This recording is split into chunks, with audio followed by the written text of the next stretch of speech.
Everyone in healthcare is talking about AI. And AI is only as good as the context from the data it has. So we'll unpack that today. We have Sean Turner, a data and AI guru, former chief data officer at Banner Health. And he has spent years talking about data and AI, making it happen with some of the leading US healthcare systems. Sean, welcome. Excited to have you on the rig. Thanks, Praveen. Appreciate it. Absolutely. Let's jump in.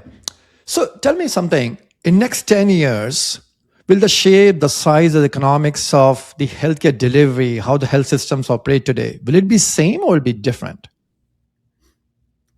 I think it's first, again, thank you for having me on your podcast to share some perspectives. I think 10 years, trying to predict 10 years out is quite difficult right now, just given we are truly in the exponential in these converging technologies.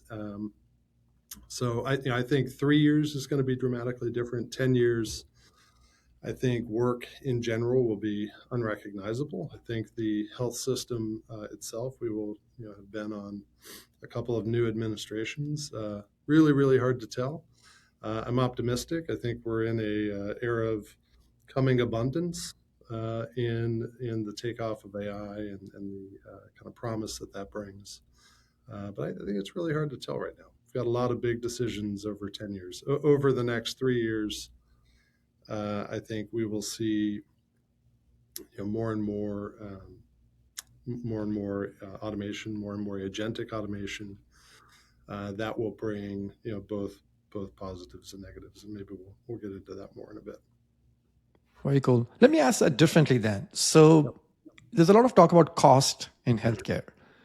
And so again, say like 3 or 5 years out there, do you believe that we can operate at 10 to 15 to maybe even 20% lower cost basis today, or our expense lines will probably be similar to what they are today? If you were to build a brand new health system starting today, and there are some attempts in the market today. Yeah, I think the overall cost of care will come down, and it has to come down. So I think we'll move into a shared kind of incentive model. One for the U.S., we're at an unsustainable rate in terms of cost, so we have to bring it down. And then providers will be incentivized, I think, more broadly to do the right thing in caring for patients, caring for populations, to bring down the overall cost of care. And I think we're at a really good moment in tech to really unlock that cost takeout. So there's huge opportunity across the system to remove waste. And I think that's both on health system sides as well as payers to do things better, faster, cheaper, and to lower the overall cost of healthcare. You touched upon something that's very near to my heart is waste. And there's enough evidence in the market that there is a lot to go and check and find. But tell me something. We talk about how the data rich healthcare is. There's lots of data, both structured and unstructured, but we almost always struggle, looking backward even 3, 5, 10 years, to fundamentally transform how the work or the care actually is getting delivered or financed. Why is that? Yeah, I mean, I'll start with the data. You're right. I mean, we have more data than we know what to do with in healthcare in general, right? I think most systems are, they carry a lot of technical debt. Not all health systems have had the opportunity to invest in technology, so they're carrying the weight of prior tech decisions, platforms, lack of modernization that makes it really hard to transform, right? If we are not able to use our data in a consistent way, you're not able to get the kind of promise, right, that folks talk about in modern data platforms, modern use of AI to transform systems, transform processes, because it's really hard, right, to organize your data, manage your data, make sense of it, and do that quickly at a reasonable cost that folks can afford. So, Sean, are you seeing examples in real life today where AI is able to materially move the needle in the right metrics, so length of stay, utilization, and so forth. Yeah, absolutely. And length of stay, it's a hard one, as you know. Every system is focused on it. It's a big deal for our patients. It's a big deal for health systems. It's a big deal for cost.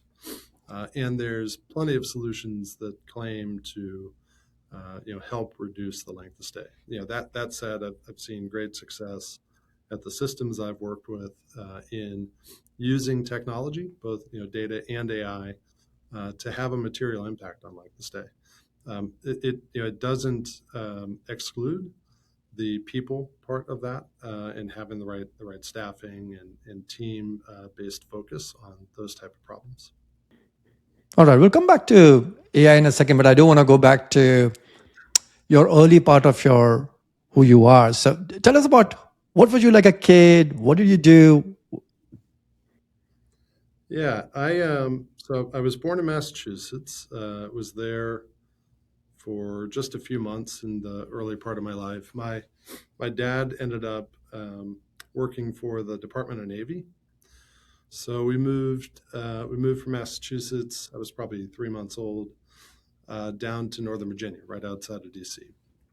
So he worked in the Pentagon. He worked in Crystal City.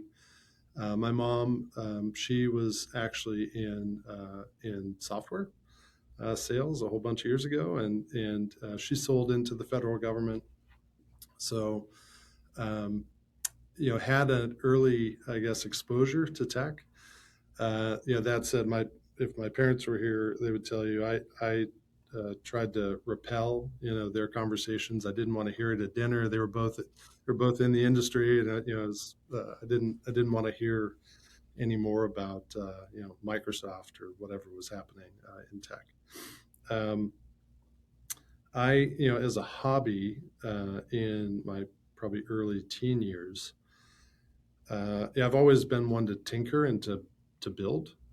So I was very, very heavy into. I worked at a hobby shop, so had access to remote control cars and helicopters and planes, and you hear about drones and all the stuff today. Like I was doing that 30 years ago, or more, I guess, in this hobby shop.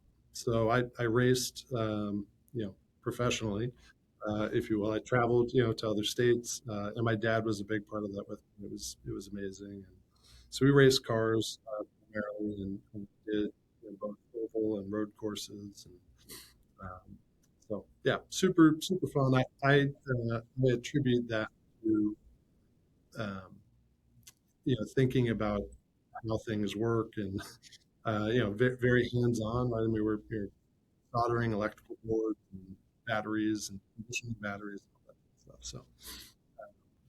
So So if I were to meet the 10-year-old Sean, what would I be most surprised with? yeah, I think what I just mentioned. I was not a fan of technology in my early years. I was very, as I mentioned, the hobby and the sport. I was super focused on building and tinkering, but I wanted very, very little to do with tech. So yeah, maybe that now, given what I do. So yeah. Okay, cool. Now, you have done a few different things in life, and maybe speak of one of the hardest things you had to do to get to where you are today. Well, that is a hard one. Yeah, I don't know that there was any one moment in time that kind of was that unlock. I will tell you in kind of stretches of periods, over my life. I spent the first part of my career in consulting, and um, it was different then, right? Clients expected you on site at least 4 days, sometimes 5 days a week. Um, so I was traveling, for shoot, I don't know, 5 to 7 years, somewhere in that range, 4 to 5 days a week. And I was early in well, not early in a marriage. I was early in a marriage, I guess, for a portion of it, but it was really hard. I mean, that was brutal, and a lot of my assignments were on the East Coast. So not just being there 4 to 5 days a week and away from home, but then also traveling 4.5 hours, 5 hours, dealing with delays, all that type of stuff. And you get home, Friday night and have an opportunity to, maybe see people, your loved ones and friends for, a little bit on Friday for Saturday, and then by Sunday you're packing again and either leaving that day or early Monday. I think that it was a grind, but I think consulting was, helped build a lot of, I think, discipline and getting a round base of experience and seeing lots of different payers and providers and the different problems that they were dealing with. Absolutely. When I was doing that, I think you hit on the nail. I think the discipline it brings to you, because you're on the road, you need to get the work done, and you still have to meet people and so forth. So it does brings a little bit of that, uh, just sort of by design or by accident, just method of getting That's getting right. things done. So that's that. Yep. Tell me something. I mean, you have played roles across some very forward-looking healthcare organizations. And are there beliefs that you see in data and AI space or the use of it which are fundamentally wrong compared to what you might have seen or you might hear from other sectors? I don't think I would say anything is wrong per se. Um, Especially not with the organizations I've worked with directly. I think in general, it there may be I don't think lack of appreciation is the right way to describe it, but the speed at which the business needs, right? They need things quickly. They need the transformation to happen quickly. So it's difficult to find the time and space for the amount of effort if you're going to do at a big health system. I mean, over 10 billion, a complete replatforming of data and getting it organized and ready for AI. I mean, that's it's not easy, right? And it takes time, it takes labor, it takes investment. Tell me about to your point of being a builder and being in the data space for so long. If you were to get hired by another leading health system and having seen what you have seen, what is one investment in data and AI space that you'll actually stop in your new role? Hmm. Can I say dashboard building? Is that okay? Yeah, I mean that dashboards are it's a little bit in jest, a little bit not. They're usually the bane of any data leaders. Their kind of portfolio, and I say that I say that in a serious way, in that I think the tools are just about there. They're just about there to either build, have the right context of the measures that you're trying to produce, and either assemble them through automation, right, through AI, or if there's a question that you have, it's ad hoc. A lot of times, dashboards get built because there is a business leader, a clinical leader that has a question. And the legacy, kind of approach in data is, well, I don't know how to answer that question unless I build a dashboard for it, right? And then, the dashboard goes in the hopper. It's one of, a few hundred or a few thousand dashboards that you have in your repertoire, and it eventually, it's where dashboards go to die, right? And I think that ad hoc nature. I have a question. Hey, what is whatever the supply cost of this particular procedure? You can do that now with the tools that we have in AI and not have to build dashboards. You can actually ask questions of your data, interact with it using natural language query, and empower the business users to do that on their own. Dovetailing to what you just said about the workforce in Yeah. journalists and health systems. So you have clinicians of all kinds. You have people on the bedside. Um, you have your systems programmers and so on and so forth. Have you seen that workforce adoption and of use of the tech and the right use of the tech? Is it being addressed? How is it being addressed? Maybe say something on that. Yeah, and by the tech, you're saying in the either data platforms Yeah, data or platforms, dashboards. To your point, if somebody has yeah, been so used to dashboards, how do they move to the? I think in a well governed environment, you try to reduce the proliferation of dashboards. Get to trusted managed data. Um, have a fewer number of rich data products that are highly curated. Folks can rely on. There's not context switching in terms of the usability and so forth. So I think every system I've worked at has had a smaller subset of really well managed and highly adopted types of dashboards. I think where there's a long tail on the end of that, where but back to the kind of death by a thousand cuts. You get a request for a dashboard. It's for a very small population. It may get used heavily in the moment and then never again. So in that case, the adoption is poor long term. So you need the discipline and hygiene to identify that, manage it, have the courage to ask to shut it off. Right? You can't. It doesn't make any sense to continue to curate the data, build the data pipelines, keep those moving if nobody is going to consume the data product, right? So yeah, so anyways, I don't know if that answered it directly, but yeah, I mean, absolutely adoption of things that are, I guess further, to the highly curated, managed, you get different results on the other end of that spectrum. You touched on something that sort of close to my heart is sort of this notion of clinical data pipelines.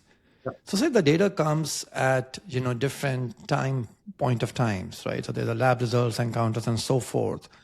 So have you seen in real life how do you manage where a lab result might land after the patient is discharged, and something happened, the risk score got changed, and so how do you sort of manage that in real time if AI making a hard recommendation that something should change? Yeah, I'll cover that from two perspectives. So one, before I was heavily and primarily focused on data platforms and AI. I cut a lot of my teeth around the data space in integration and interoperability. So there, as you know, lab statuses change over time, right? You may have a prelim result, and that there's a set of rules of what happens with a prelim, and then you may get a final, and that does a certain set of things within the downstream systems, and you may get a correction, you may have something appended or an addendum, etc. So all of the statuses, right, need to be managed. They need to be managed just in result delivery, as much as on the other end in the data platform is usually a consuming system, right? So it's down the chain of that clinical data pipeline. You would you would then incorporate that into your the broader data set, depending on the data product and so forth, if that's material or not. Generally in those platforms and the analytics, you're doing like big population based numbers. One correction may not be a big deal, right? It's not material to the thing, but if there's a if there is a particular use case or data product that you're building where that's a big deal, you need to consider all those status changes, right? and how you manage them, what type of signaling you use, or notification systems. Have you seen that the adoption of AI, by the workforce, in different personas they operate on today, is it a function of that AI needs to almost have a very rich context of the organizational fabric, right? How the work is done, what is the work itself, how it gets delivered, or even simple things like handoffs, right? There's a lots of handoffs in health systems, like insane amounts. So just curious, have you seen that? Yeah, I have not seen that. I what I have seen in rolling out AI systems is, in general, and this is it's a technology adoption thing, right? People are growing. They're growing in how they use AI, right? And in their understanding of how to use AI.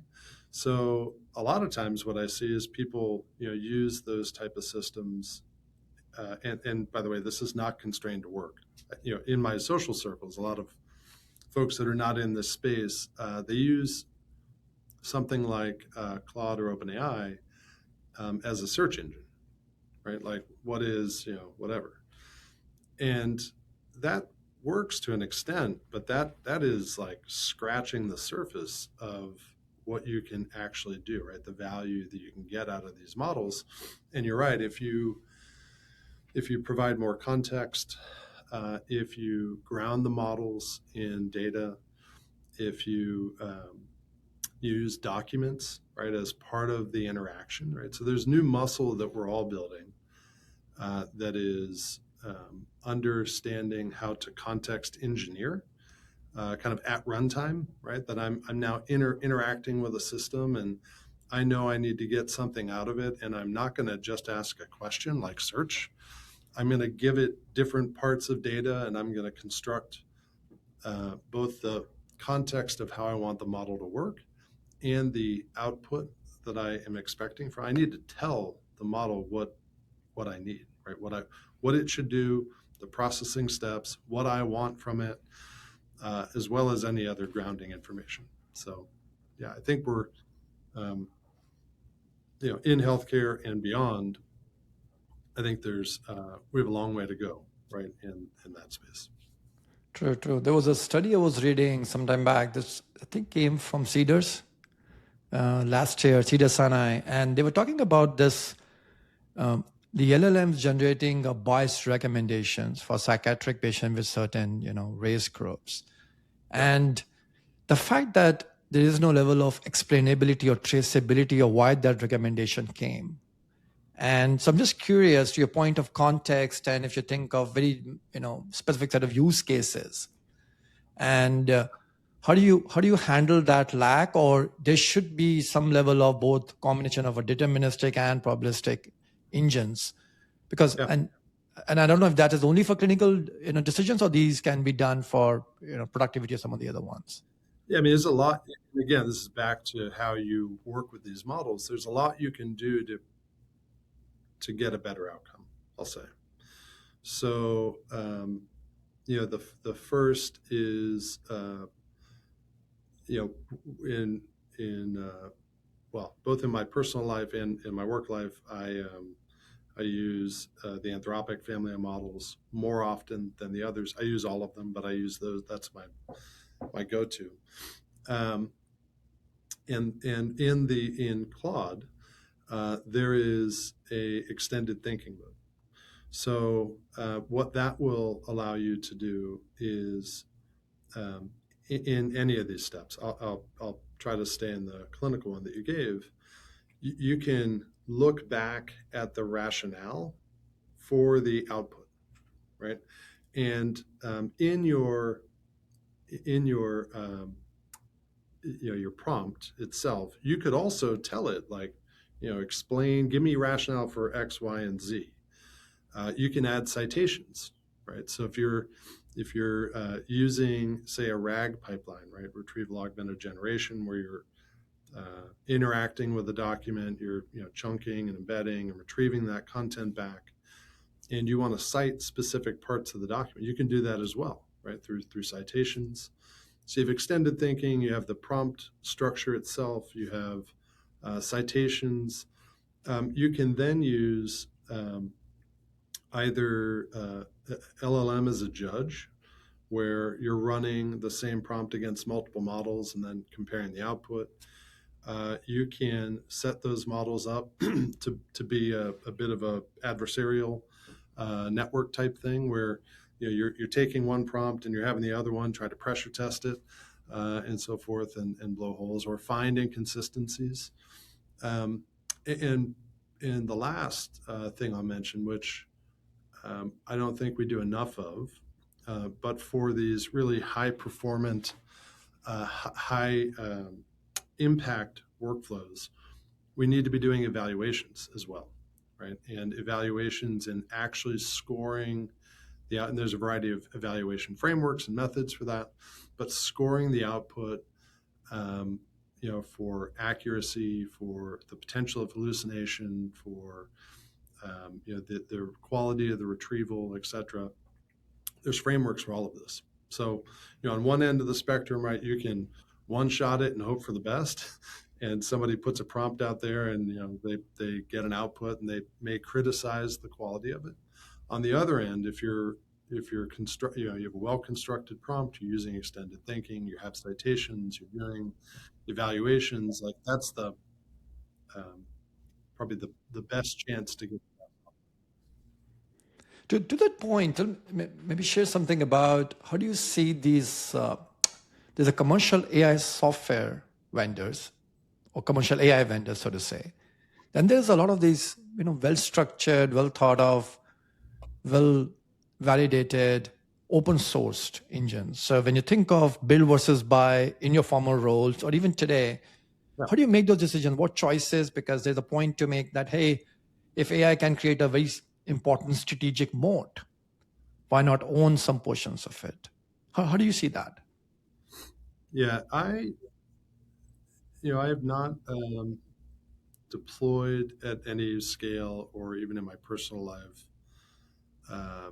other than some experimentation, worked heavily in the open source environment.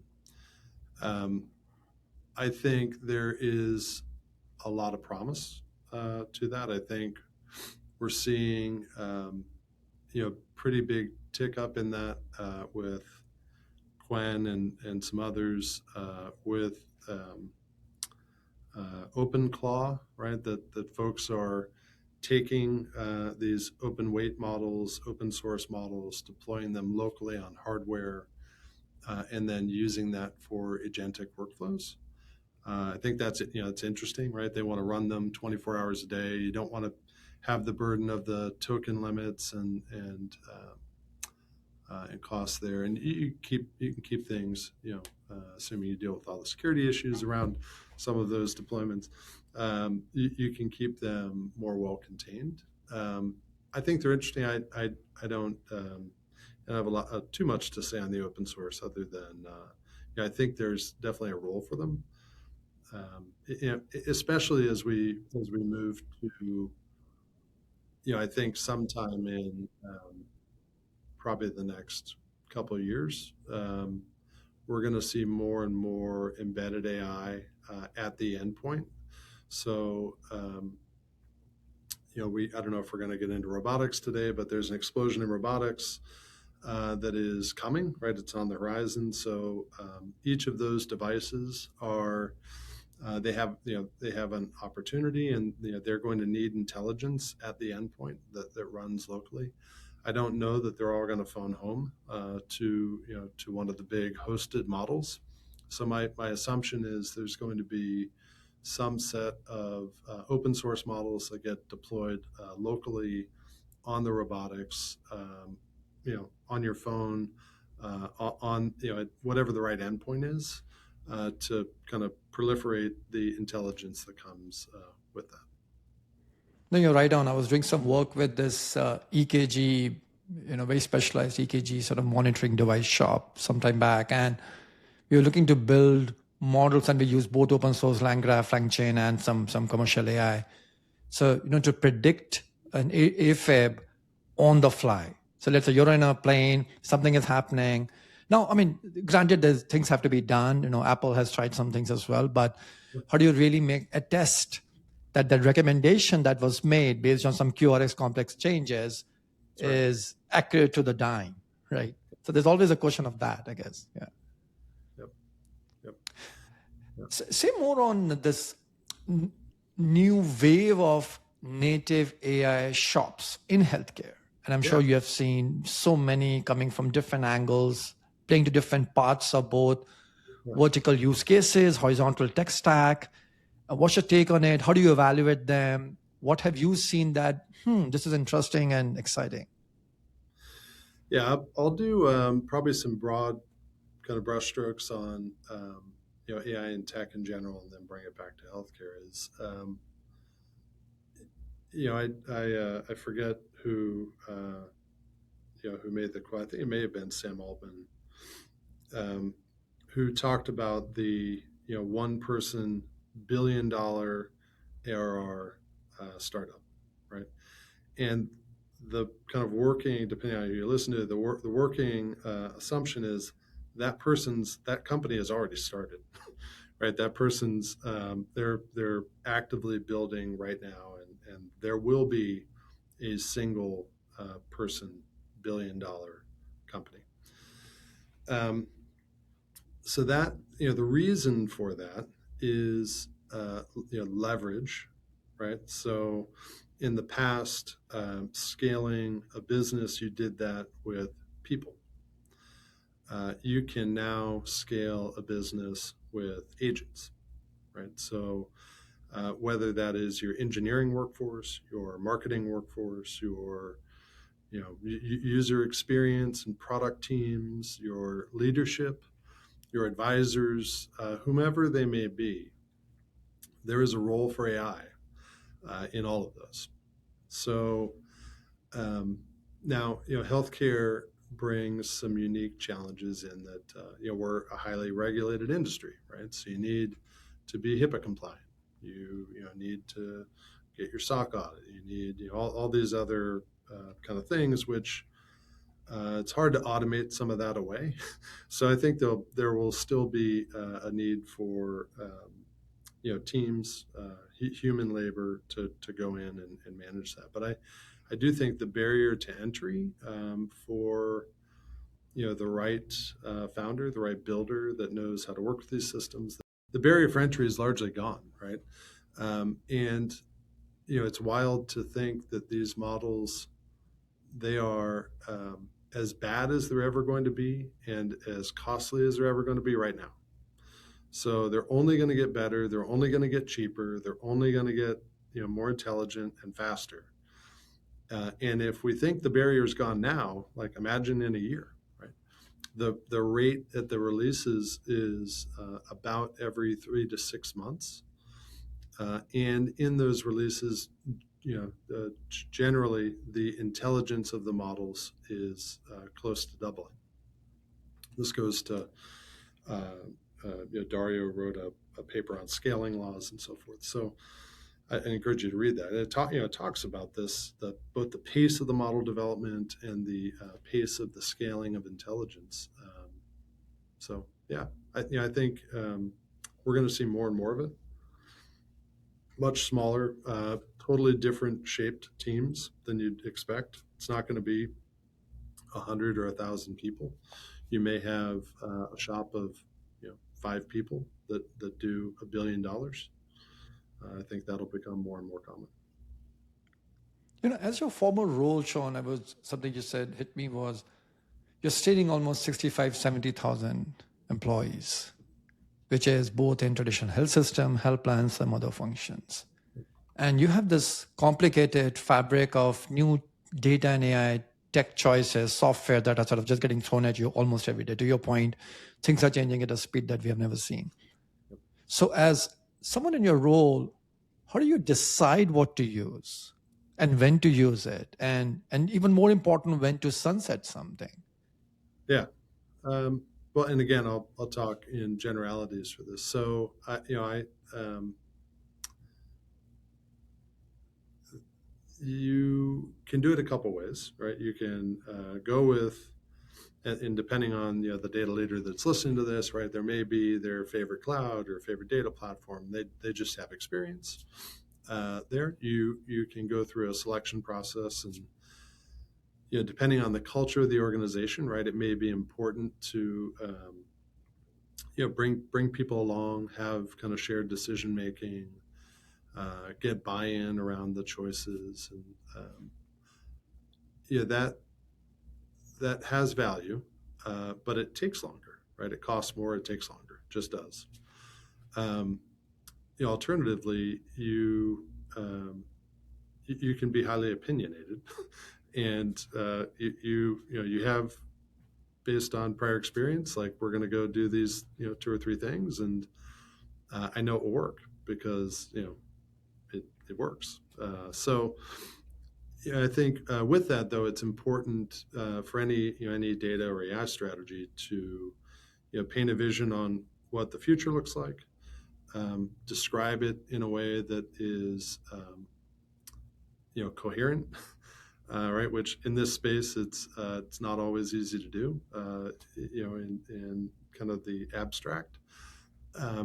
It should be done, in my mind, with as few partners as possible to keep your tech stack simple, and and know that these the big players, they are continuing to innovate. They're continuing to innovate and invest, and I'd encourage folks to push their vendors. Right, I think anybody who I've worked with knows that I have pushed them, and that if there's a feature or even a some bigger than a feature, a big new thing, right? That, and I don't want to go to get a third party. Like, they need to build this.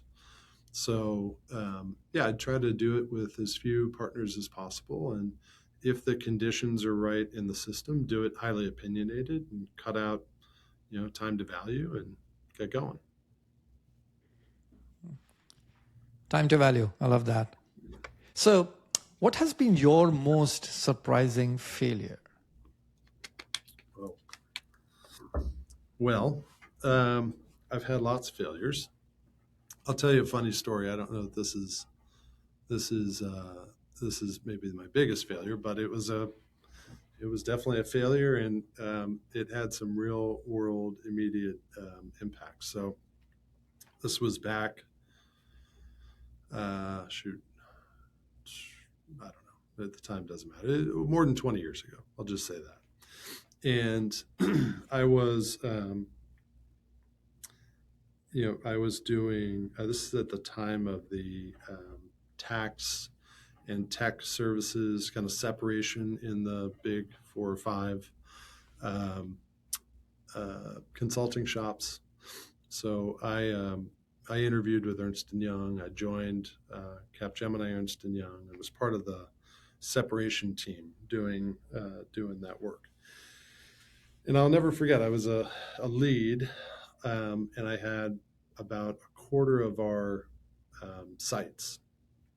I was responsible. I'm young in my career, and I had a team, and these are big thinking people and important. And I had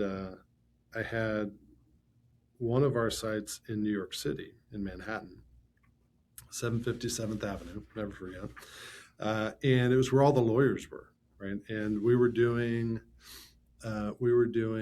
the domain cutover and storage, networking, and all this stuff, right? And on the infra side, if for those of you that have been in the MDFs or whatnot, if they're not, and back then they weren't always as controlled as they are now. So people used it as a storage room, right? And they'd have like boxes and whatever, bottled water, and the stuff that shouldn't be in the room. So we were doing a bunch of equipment replacement. We pulled a bunch of stuff out. We put new equipment in. We did rewire the whole thing, and I went from this disaster of a room to this beautiful, well laid out, clean MDF. And we were there, I think, probably 2 weeks straight. Massively late nights, 2, 3 a.m., like many of the nights that we were there.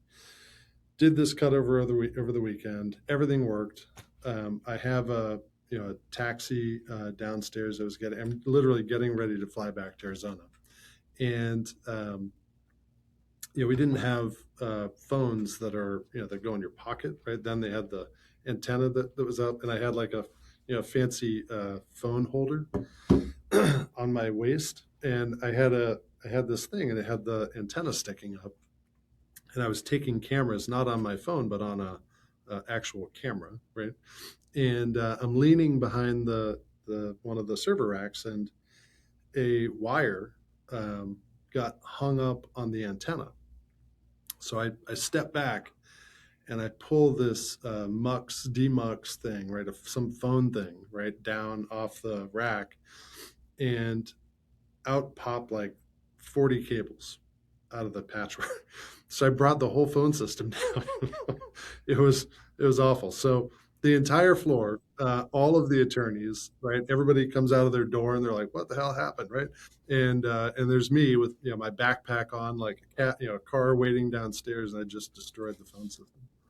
So yeah, I don't know if that it was one That that does speak a lot. it's ingrained in my brain. I remember that vividly. Yeah. Yeah. So now we know what not to do. Not don't take Sean to a data center, That's right? right. Yeah, That's not a good idea, right? yeah. Okay, No sharp edges, sticking out of your pockets. cool. Tell me, so there are lots of CDOs across healthcare, health plans, health systems, and so forth. And each of them have their own sort of trajectory of their future state, 3 to 5 years, data and AI architecture, things that Yep. you need to do, get to do, etc. What are the 3 or 4 things you would suggest or have them observe as they go through these changes in terms of tech stack, workforce, planning, execution? Maybe sort of words of wisdom from you. Yeah. Well, a few things. If you haven't started, you're behind. One. So it is not optional to build a data strategy to get your data organized, and have your data ready for AI. And by that, um, just having your data there is not enough. So one, I would not under underclub the amount of time it takes, and many times the lack of focus on the metadata about your data.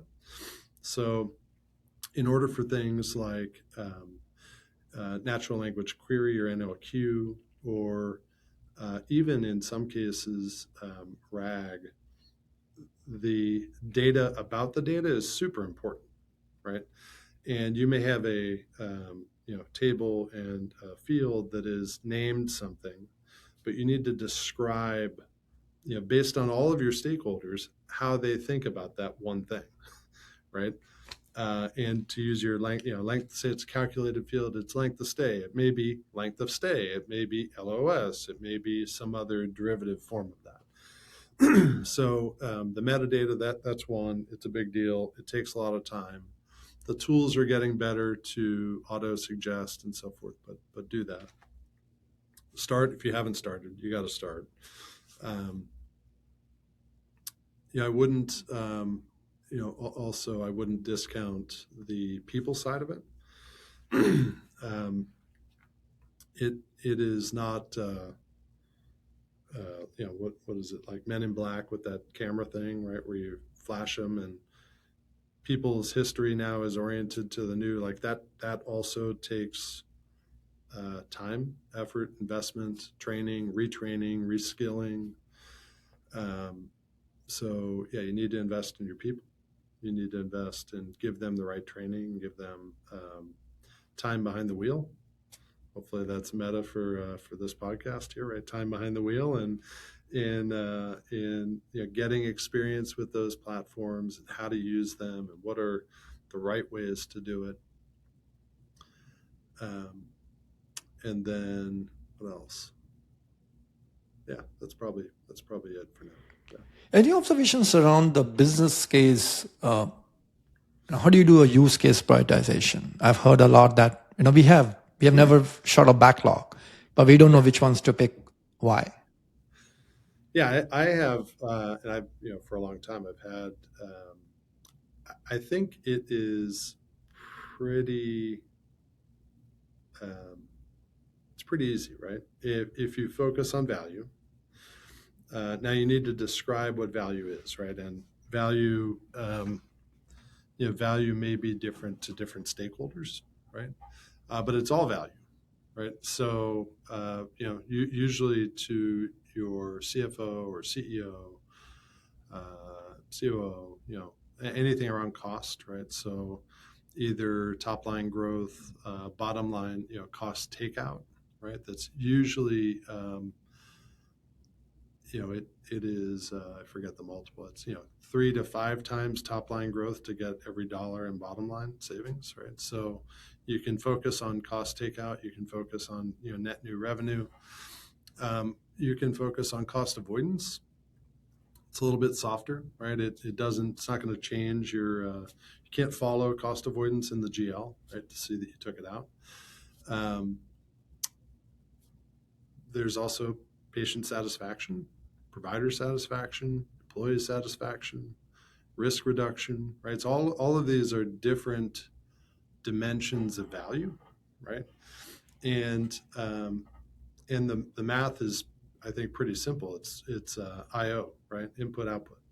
So you have an input side cost, which is your labor, non-labor expense, or capital, whatever flavor of money, and then you have the output, right? And whatever that value is, you need to be able to articulate the value. And at some point, there's a multiple, right? That it's 5, maybe 10 times.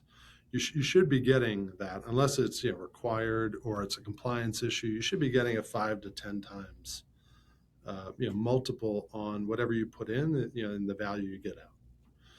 So yeah, I mean, it is. I think if you're focused on it that way, it's common. You can find use cases that are five, tens of millions of dollars in improvement, especially as you're doing that with an eye to system rationalization, simplification of your environment, so on and so forth. Like those numbers are, I don't want to say they're easy. I mean, all of this is hard work, but they're things that are attainable.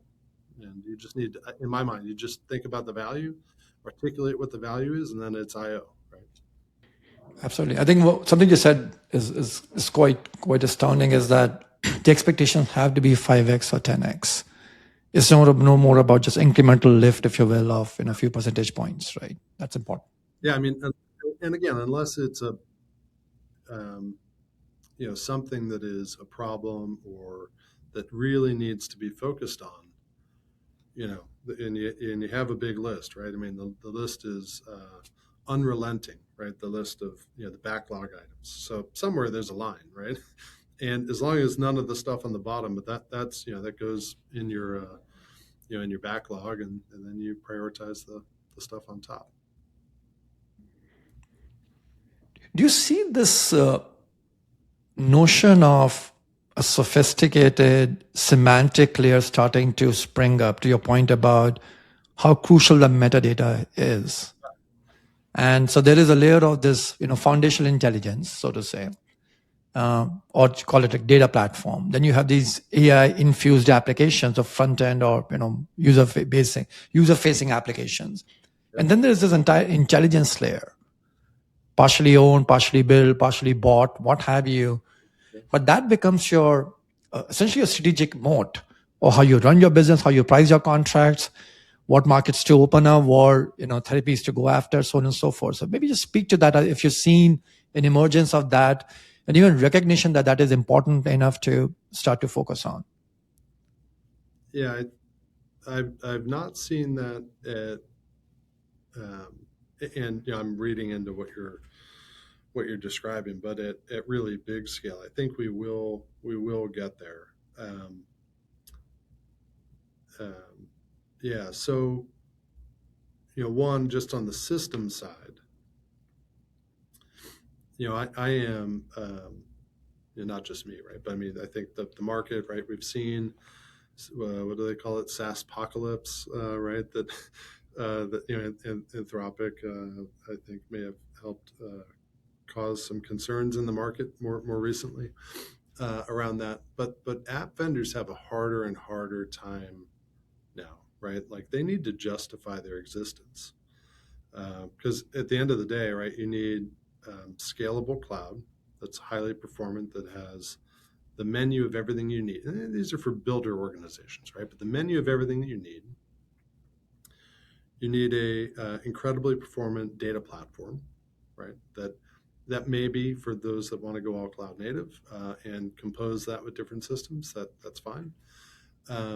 There are other options like Databricks, which I've had the pleasure of working with. I think they're fantastic in simplifying that kind of data and AI layer, in bringing a lot of that workflow under one control plane. So you have a cloud, you have your data platform. I think you need a direct relationship with an AI partner. One of the frontier labs, and there's a handful of those. I have had the opportunity to work with Anthropic directly, their applied AI team, and others. They're fantastic. I think they're really doing great in the market. This is not just my assessment. I think in everything you'd read, they're really focused. And so then from there, you have your cloud, your data, and your AI. Like, what else do you need? Now, you can't build everything, right? Which I get. But from a time to market, you may now start to think, you know, um, one of my business partners is coming with, our stakeholders is coming with, a new application, right? And it does this one thing. More than likely they're deployed in the cloud, they use data, and they have AI. So that I think we're going to see, unless they have a really clear value proposition, they have some sort of moat or intellectual property they're bringing. It's just going to be harder and harder, I think, in the market to sell something like that to the shops that have the capacity to build. So I think we will see more and more, for the bigger organizations, more and more interest in trying to displace their app vendors, um, building it themselves. Yeah, we talked about the barriers to entry around the application space now, given things like Claude Code or Codex or what you call it, the Gemini one or Google one. So Cortex. yeah, yeah. So I think we're going to see more and more of that. I think we are. So if you fast forward to say even 7, 10 years, is there something that you believe sounds outrageous today will Yeah, become very foundational as part of your business? Doesn't matter what business you are in. yeah. Well, this will. I think this will sound science fiction, but I think at least in everything I read and see, and you follow the money, where investments are going.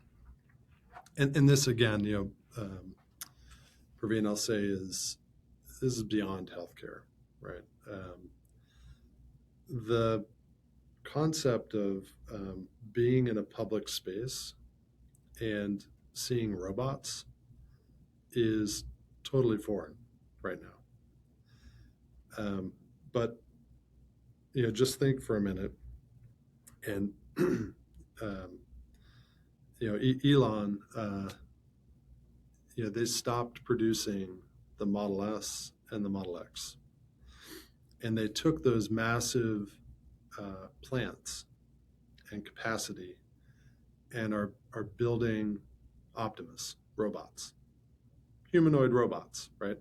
So I mean, just think about this for a minute. The and he I would say in general, if Elon wants to go do it, he's going to do it, right? I mean, we didn't think that we'd have rockets landing in the ocean vertically, right?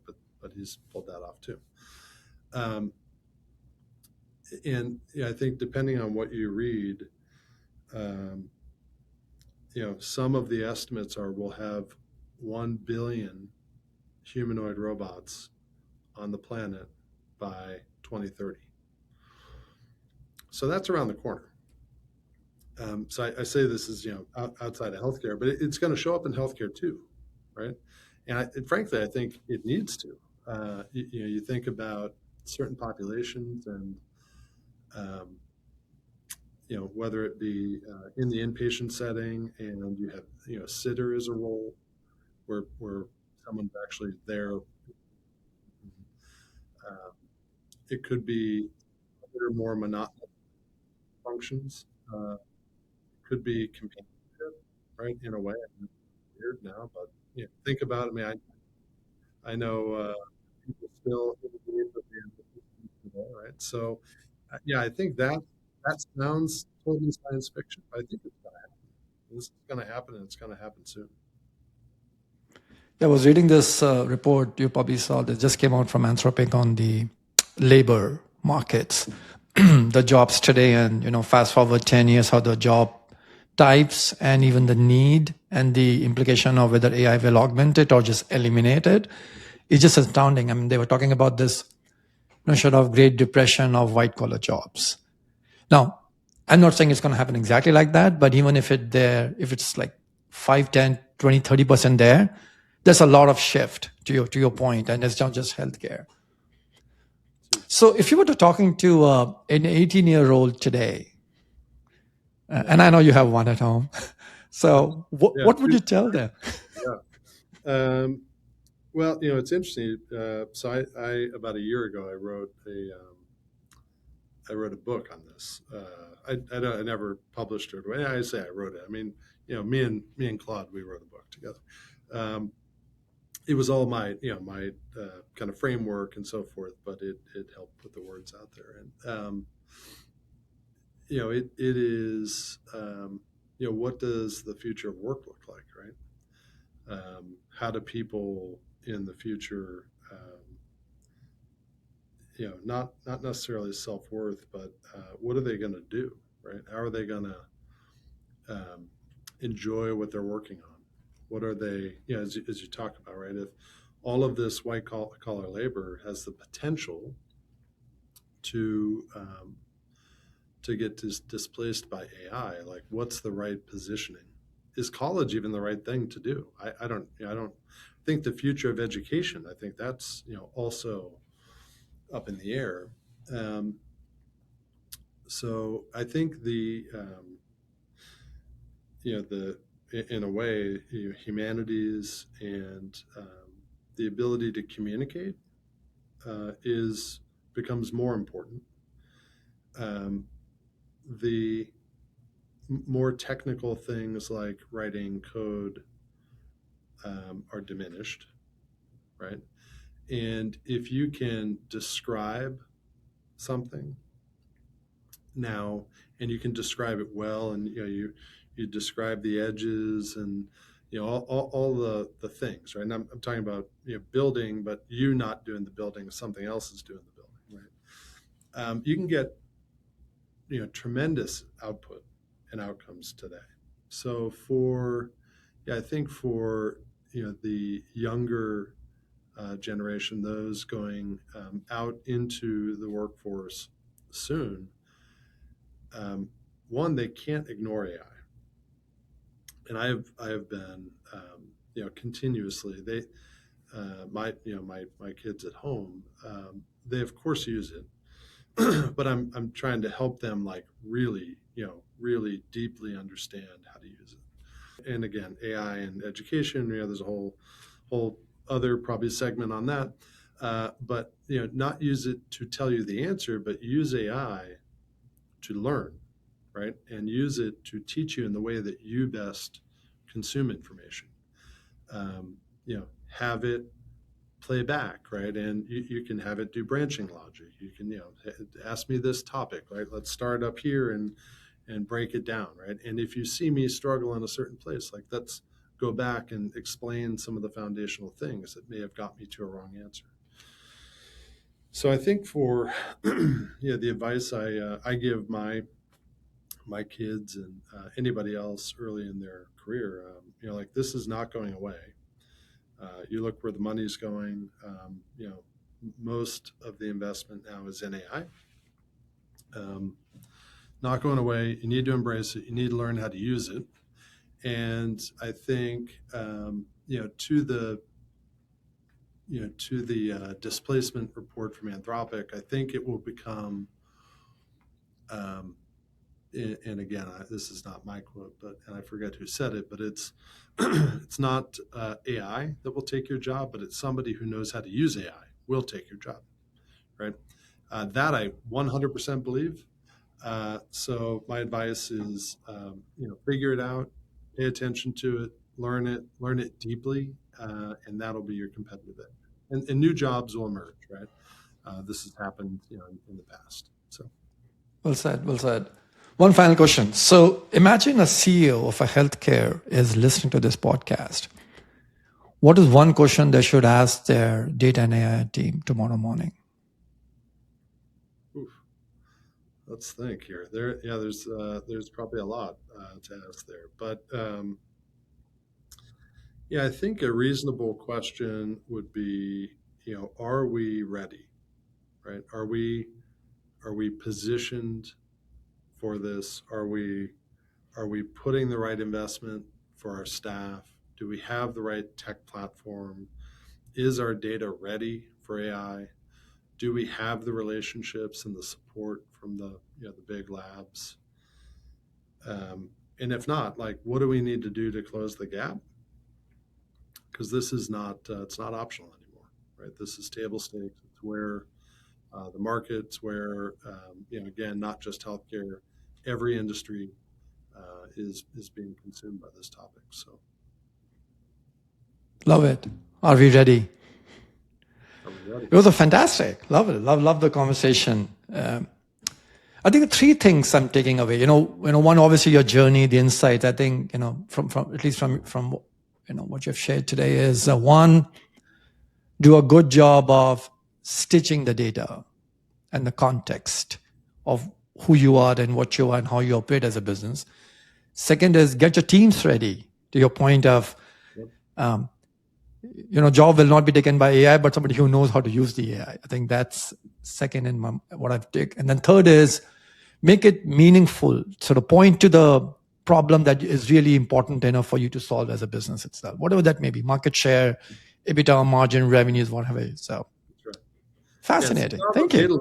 Right, to give the levers to the business team of what do you want to pull, right? You want to pull cost out, you want to grow, so. Yep. Thank you for your time. It was, I loved it. I enjoyed it. Was there a question that I should have asked that I did not? So this is your open season. If you were to ask me directly, you could ask me what's next. Say more. Yeah. Well, I'm not 100% sure. So I am a free agent right now. So have been exploring some health system roles. Also, I mentioned we talked a lot about the barriers coming down on if you have big ideas, then the ability to execute on those is getting much easier. So I'm working on some things that interest me as well. So I have some projects underway around that. So maybe we can talk more about that in another one of these. Absolutely. Well, on that note of suspense, I'll follow what you're up to. So we'll sure bring it back here.